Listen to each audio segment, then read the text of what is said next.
बोल गुरुदेव भगवान की जय। प्यारे कृष्ण कन्हैया लाल की जय। श्री वराह पुराण 25वां अध्याय। षष्ठी तिथि की महिमा के प्रसंग में स्वामी कार्तिकेय के जन्म की कथा। राजा प्रजापाल ने कहा, द्विजवर, मेरा एक प्रश्न यह भी है कि अहंकार से कार्तिकेय की उत्पत्ति कैसे हुई। महामते, आप मेरे संदेह को दूर करने की कृपा कीजिए। मुनिवर महातपा बोले, राजन, संपूर्ण तत्वों में जिन्हें प्रधान स्थान प्राप्त है उन्हें परम पुरुष परमात्मा कहा जाता है। सबके आरंभ में उन्हीं से अव्यक्त तत्व की उत्पत्ति हुई। ये तत्व 3 प्रकार के हैं। परम पुरुष और अव्यक्त के योग से महत तत्व का प्रादुर्भाव हुआ। इसी महत तत्व को अहंकार भी कहते हैं।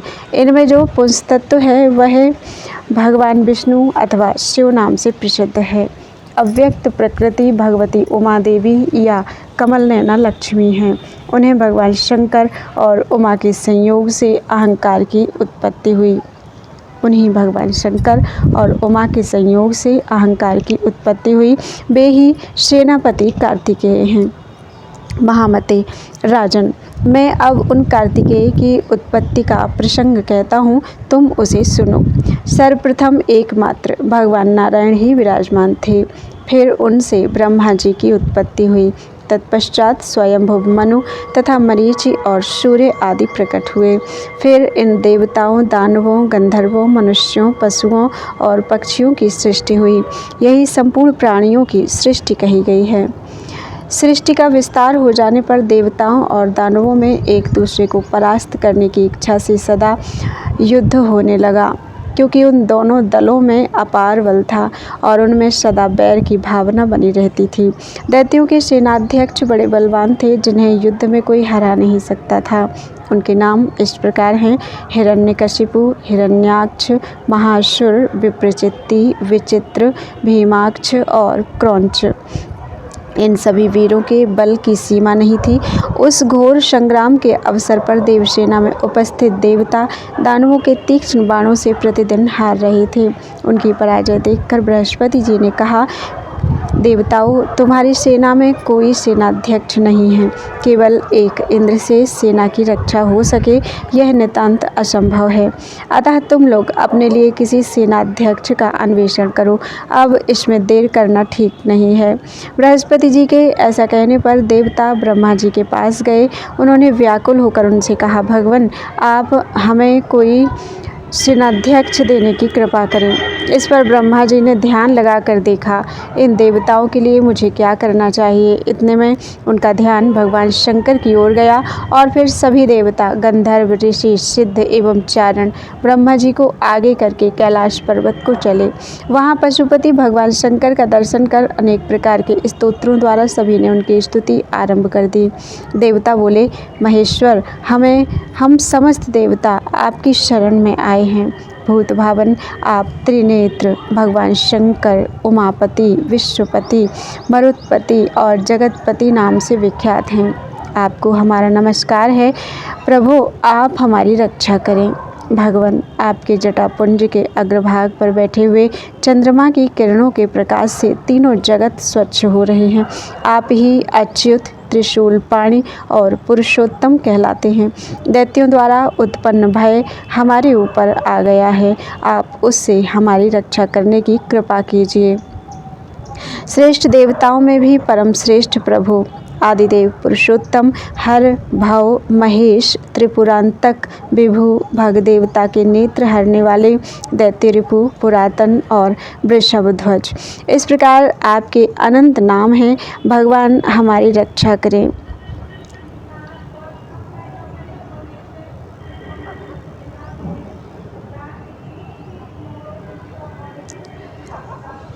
ओम हरि।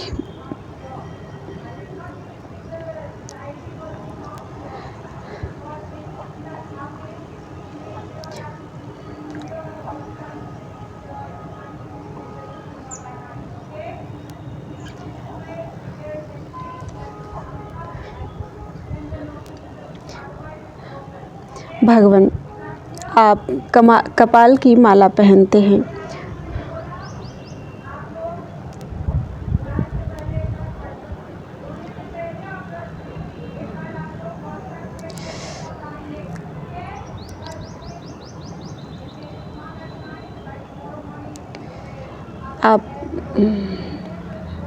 दैत्यों द्वारा उत्पन्न भय हमारे ऊपर आ गया है, आप उससे हमारी रक्षा कीजिए। श्रेष्ठ देवताओं में भी परम श्रेष्ठ प्रभु आदिदेव पुरुषोत्तम हर भव महेश त्रिपुरांतक विभु भग देवता के नेत्र हरने वाले दैत्य रिपु पुरातन और वृषभध्वज, इस प्रकार आपके अनंत नाम हैं। भगवान आप हमारी रक्षा करें, आप ही सक्षम हैं। गिरिजापति प्रभु पर्वत पत्नी मैना के आप वात्सल्य भाजन हैं। देवेश्वर अच्युत गणेश भूतेश शिव अक्षय अयन और दैत्यवरांतक आपकी संज्ञाएं हैं। भगवान आप हमारी रक्षा करें। पृथ्वी आदि 5 तत्वों में आप प्रतिष्ठित हैं। आपके प्रधान गुण भी 5 हैं। विशेषता यह है कि आप आकाश में तो केवल ध्वनि रूप से लीन रहते हैं, अग्नि में शब्द एवं रूप इन 2 गुणों से, वायु में 3 रूपों से, जल में शब्द स्पर्श रूप रस इन 4 रूपों से और पृथ्वी में गंध सहित 5 रूपों से विराजते हैं। भगवान अग्नि आपका स्वरूप है, वृक्ष पत्थर और तिल आदि में आप सार रूप से स्थित हैं।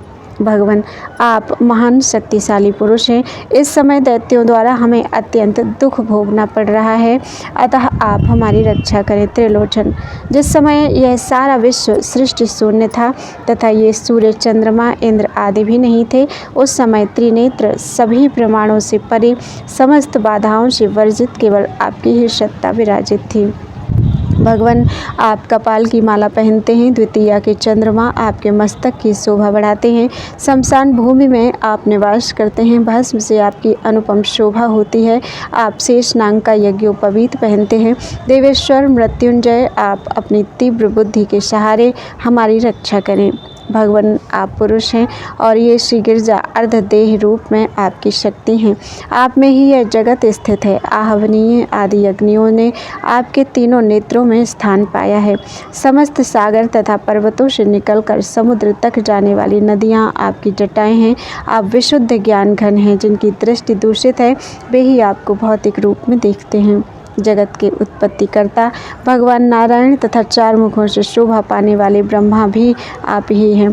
सत्व आदि तीनों गुणों आहवनीय औषध्य आदि तीनों अग्नियों तथा कृत त्रेता आदि युगों के भेद से आप त्रिमूर्ति बन जाते हैं।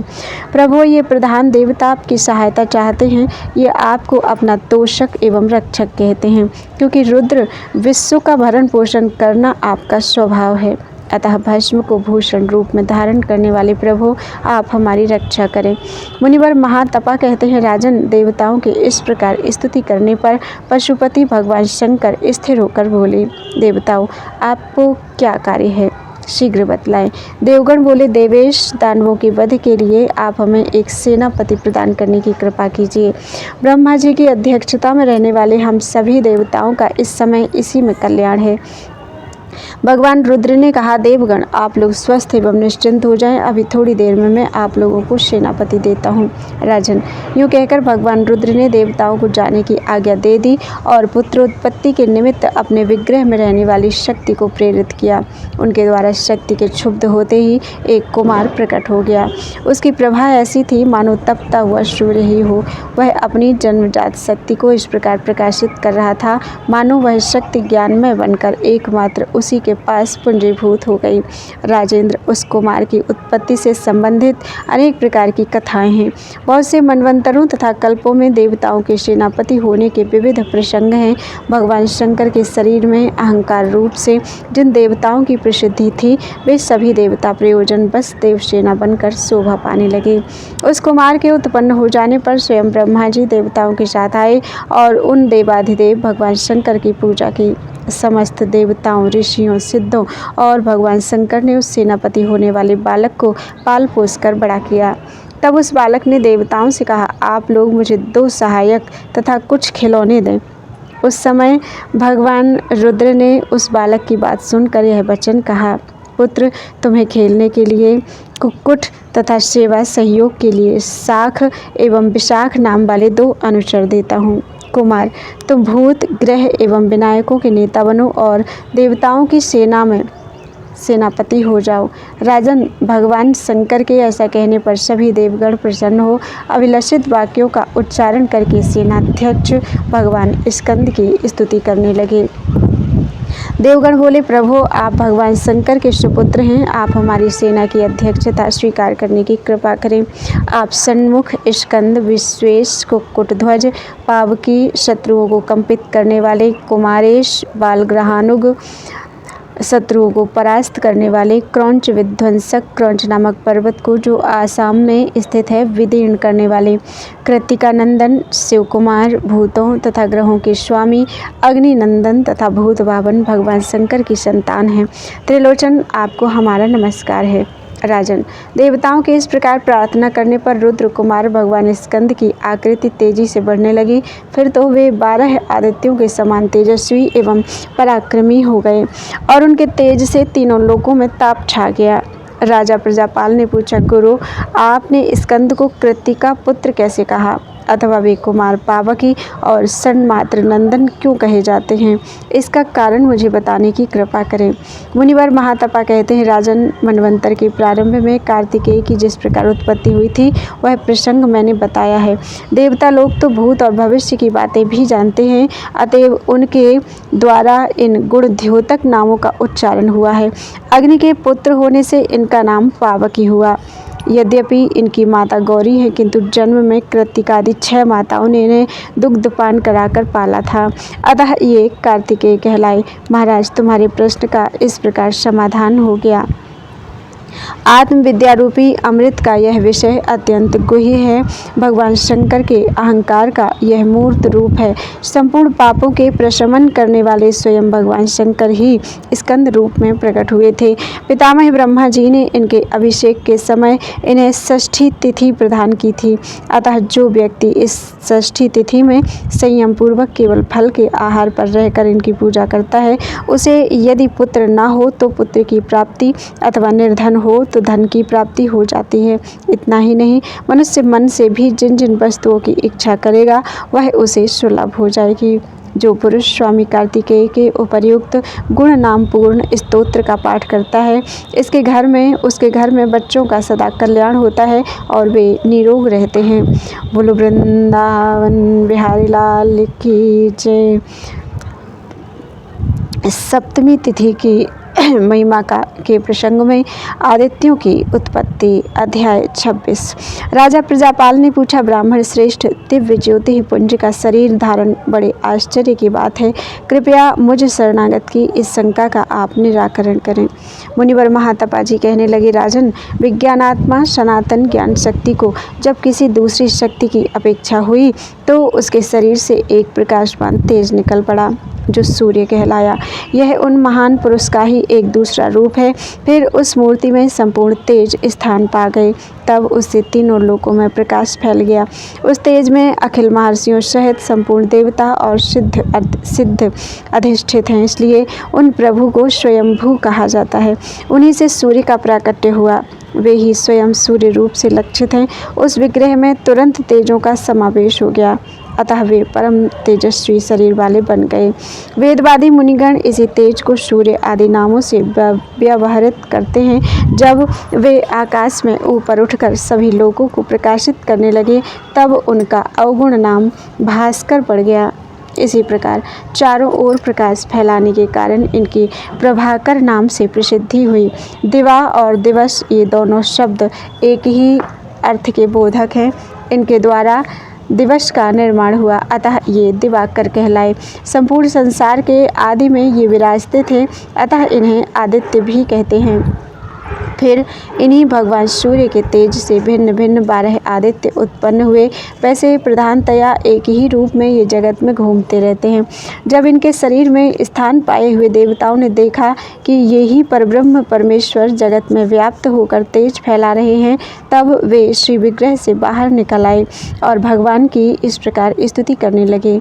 देवता बोले, भगवान, आपसे जगत की सृष्टि होती है, आपके द्वारा ही इस विश्व का पालन और संहार होता है।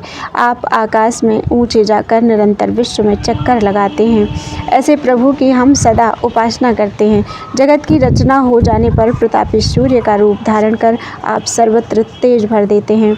जिसे 7 घोड़े खींचते हैं, जिसकी कला रूपी धुरी है और जो बड़े वेग से जिसकी काल रूपी धुरी है और जो बड़े वेग से चलता है, ऐसा रथ आपकी सवारी है। प्रभु आप प्रभाकर और रवि कहलाए।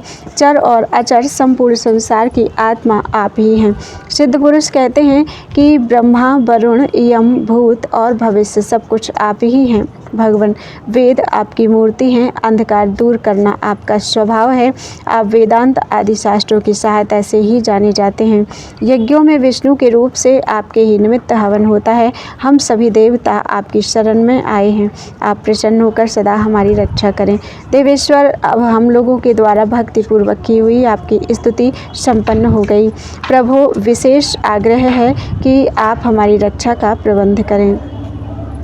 इस प्रकार देवताओं के स्तुति करने पर भगवान सूर्य ने तेजोमयी मूर्ति को सौम्य बना लिया और उनके सामने शीघ्र ही साधारण प्रकाश फैलाने लगे। उस अवसर पर देवताओं ने कहा, भगवान, इस संपूर्ण देवगण में बेचैनी उत्पन्न हो गई थी। अब आपकी कृपा से सभी शांति का अनुभव कर रहे हैं। महातपा मुनि कहते हैं, राजन, सप्तमी तिथि के दिन भगवान सूर्य का प्राकट्य हुआ था। अतः इस तिथि को उपवास करके जो पुरुष भक्तिपूर्वक सूर्य की पूजा करता है, भास्कर रूपधारी प्रभु उसकी इच्छा के अनुसार फल प्रदान करते हैं। राजन, सूर्य से संबंधित यह कथा बहुत पुरानी है, जिसे तुम सुन चुके। अब आदि मनवंतर में हुई मातृकाओं की उत्पत्ति संबंधी एक अन्य आख्यान कहता हूँ, उसे सुनो। बोलो वृंदावन बिहारी लाल की जय। त्वदीयं वस्तु गोविंद तुभ्यमेव समर्पये। तेन त्वदङ्घ्रिकमले रतिं मे यच्छ शाश्वतीम्।